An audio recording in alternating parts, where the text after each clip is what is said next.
This is the Qlife Cityone Electric Bike, and I've been riding it long enough to sort out what works, what doesn't, and who should actually buy it.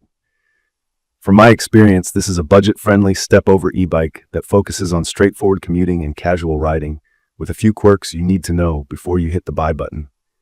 The setup was simple. It arrives mostly assembled, and the included toolkit gets the job done. I had to mount the front wheel, handlebar, pedals, and headlight, then go through a basic tune. True up the brake rotors a hair, center the calipers, and set cable tension. Nothing advanced, just the usual new bike settling. I also checked every bolt with a torque wrench, which I recommend on any shipped bike. Mine had a couple of bolts that were looser than I like. After that, it felt solid.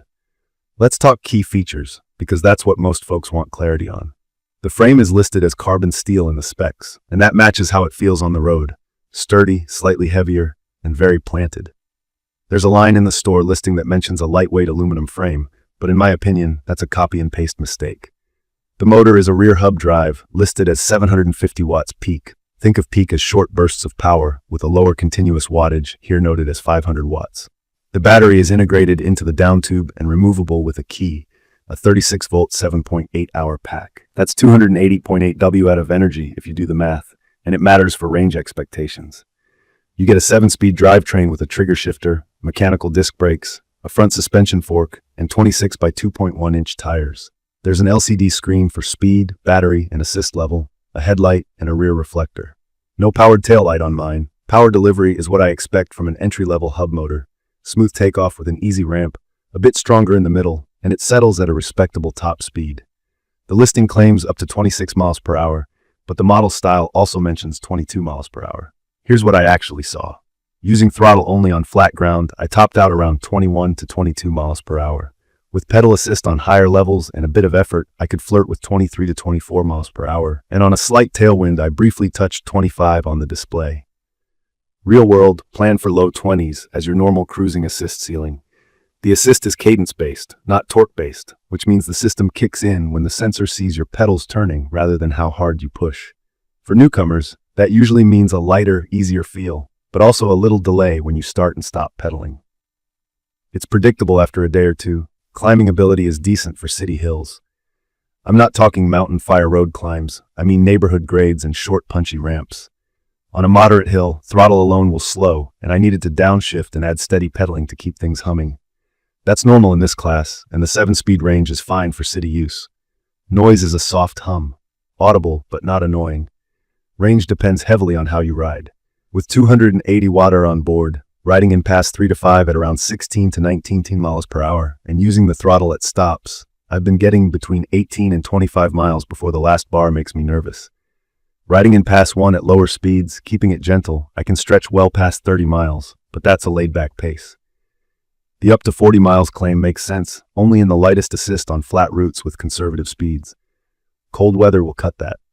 Heavier riders, hills, headwinds, and frequent throttle use will cut that. If you plan a longer commute, carry the charger or plan for a top-off midday. Comfort is better than I expected at this price. The adjustable stem is the unsung hero here because it lets me dial the bar height and angle for a neutral wrist position. The saddle is fine for short to medium rides. For longer rides, I swap to a seat I know fits me. The front suspension fork is basic, but helps with potholes, curb drops, and cracked pavement.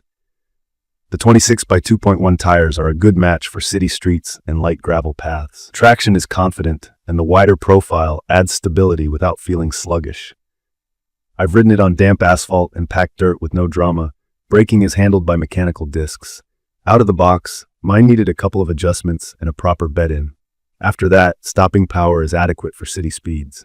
You won't get the one-finger bite of a hydraulic setup, and you do need to plan your stops a bit earlier at higher speeds, but for everyday use, it's fine. I'd keep an eye on cable stretch during the first few weeks and recenter the calipers if you hear rub. If you're heavier or ride hilly routes, upgrading pads later can be a smart, inexpensive tweak. The display is easy to read in sunlight, and the control pad is simple. You get multiple assist levels, throttle, and a walk mode, which is handy when you're off the bike and rolling it uphill. The headlight is enough to be seen, not enough to see far on a pitch-dark path. I added a brighter light and a proper rear blinker for night rides. I also threw on fenders and a rear rack. The frame handled added cargo weight without feeling twitchy. The claimed 350-pound max load seems realistic for casual use, though with heavier loads, I prefer past 2.3 to keep things stable. There's one big point I want to be clear about: model naming. Qlife uses Cityone for different configurations. There's a higher spec Cityone 2.0 out there with a 48-volt battery and a higher peak motor claim. This review is about the 36-volt version with the 750-watt peak claim. If you're shopping, match the exact battery voltage and motor rating in the listing to your expectations so you don't mix them up. It's easy to confuse the two, and that's where people get disappointed. Durability and quality control on my unit have been acceptable. Welds look clean enough, nothing feels loose or rattly after tightening, and a couple of rides, and the wheels were true after minor tweaks. I did not run into any broken parts or damaged components. That said, I've seen reports of inconsistent QC from other buyers, bent rims on arrival, misaligned forks, and slow replies from support. I didn't need to contact support, so I can't speak from direct experience there, but I'd buy from a seller with an easy return window just in case. That's my general rule for budget e-bikes. Water exposure is another area where I'm cautious. Marketing often tosses around the word waterproof, but the manual advises keeping electronics dry. I take that seriously. I've ridden through light spray and damp streets without issues, and I avoid heavy rain. The integrated battery door and ports look reasonably sealed, but I'm treating this as a fair weather ride. If you're planning all-weather commuting, budget for extra waterproofing steps, and consider a model that explicitly supports wet riding with clearer ratings. It's perfect for short to medium city commutes, campus runs, grocery trips, and recreational rides on bike paths.